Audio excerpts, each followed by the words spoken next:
ઓમ શાંતિ મિત્રો, આજે આપણે આયુર્વેદિક શેમ્પૂ બનાવવાનું છે, નેચરલ બનાવીશું શેમ્પૂ। તો મેં આ મીઠો લીમડો લીધો છે, એટલે કે કડી પત્તા। જો આ મેં સિકાકાઈ લીધા છે, આ અરીઠા લીધા છે અને આ કડવો લીમડો લીધો છે। તો આ લીમડાને આપણે બધાય પાન આ રીતે આપણે નોખા પાડી વાળવાના છે। આ રીતે આપણે બધાય પાનને નોખા પાડી લઈશું અને અરીઠાનો પાવડર કરવાનો છે અને સિકાકાઈ આપણે એમનામ પાણીમાં લેવાનું છે। તો આગળ બતાવું તમને। જો આ મેં અરીઠાનો પાવડર કરી વાળ્યો છે। હવે આપણે 1 લીટર પાણી લેવાનું છે। જો અમે એક મોટું તપેલું લીધું છે, એમાં આપણે 1 લીટર પાણી ગરમ કરવા મૂકી દીધું હતું અને ગરમ પણ થઈ ગયું છે।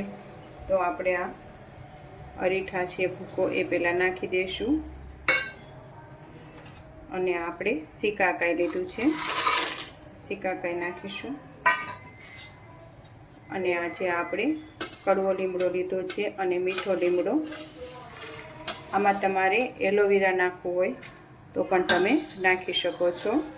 તો આ રીતે બધું મિશ્રણ આપણે ઉકાળવાનું છે। જો આપણે અડધું રે એમાં 1.5 લીટર જેવું રે ત્યાં સુધી આપણે એને ઉકળવા દેવાનું છે।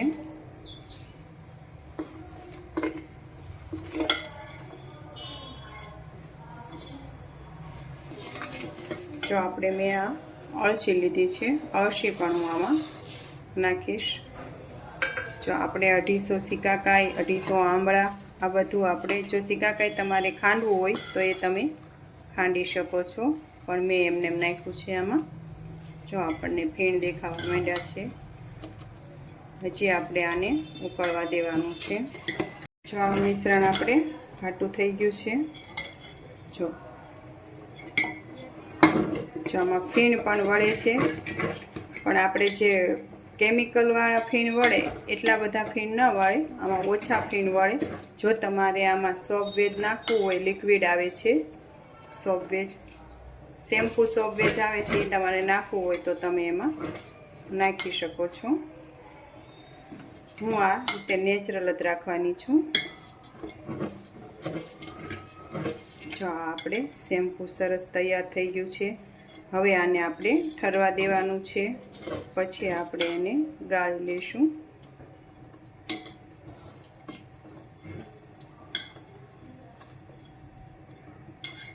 જો આ આપણે શેમ્પૂ મેં એક કપડાથી ગાળી લીધું હતું અને જો સરસ આપણું શેમ્પૂ અરીઠાનું, સિકાકાઈ અરીઠાનું શેમ્પૂ, નેચરલ શેમ્પૂ તૈયાર થઈ ગયું છે।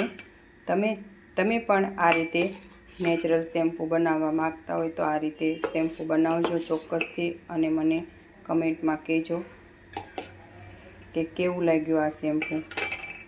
જો આનાથી વાળ ખરતા નથી, ઉતરતા બંધ થઈ જાય, પછી કાળા થાય અને લાંબા વાળ સરસ થાય છે। ઓમ શાંતિ મિત્રો।